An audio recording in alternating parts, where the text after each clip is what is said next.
Dhrubajyoti Debnath, SDPWD সাবেক।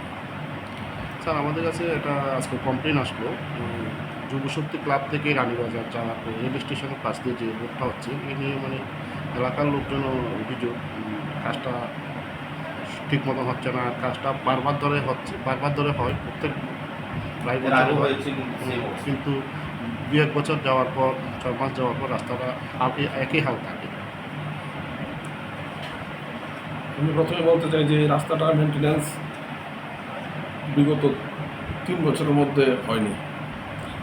এখন একটা মেনটেন্যান্সের এগ্রিমেন্ট এসেছে, এগ্রিমেন্ট ভ্যালু হচ্ছে 61 লাখ। এই রাস্তাটা পুরো রাস্তাটার দৈর্ঘ্য হচ্ছে 3.308 কিলোমিটার। এর মধ্যে আমরা 2.5 কিলোমিটার জায়গা আমরা ফুল কার্পেটিং করব।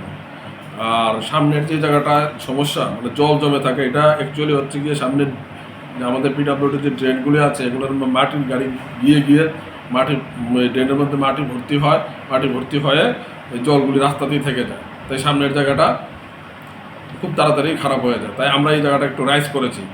সেই 100 মিটার জায়গা আমরা GSB, WBM এবং কার্পেটিং করে আমরা রাইজ করে NH-এর সাথে মিলিয়ে দিয়েছি। তাতে করে সামনের জায়গার যে জলগুলি আছে সেগুলি আর জমতে পারবে না, এবং যে জলগুলি এখনও জমে থাকে সেই জলগুলি বের করার জন্য আমরা দুটো এই ক্রস ড্রেন করে দেবো, তাহলে ওই জলের সমস্যাগুলি থাকবে না। কিন্তু সমস্যা হচ্ছে করার পরও যদি দেখা যায় মুখের মধ্যে এসে মাটি জমে যায়, তাহলে এই সমস্যাটা আবার হবে এবং জল জমে রাস্তাগুলি নষ্ট হবে। আর হচ্ছে গিয়ে এখন বর্তমানে কাজ চলছে, আমি এখন কাজের সাইড থেকে এসেছি, মোটামুটি আমি সবটাই ঘুরে দেখে এলাম।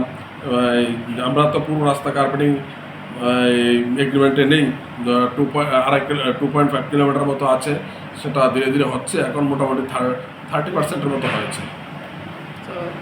এলাকাবাসীর অভিযোগ ইঞ্জিনিয়াররা বা অফিস ইনচার্জরা কিছুক্ষণ থাকে কাজের সাইডে, এরপরে চলে আসে, এরপরে নাকি ঠিকাদার নিজের মর্জি মাফিক কাজ করে।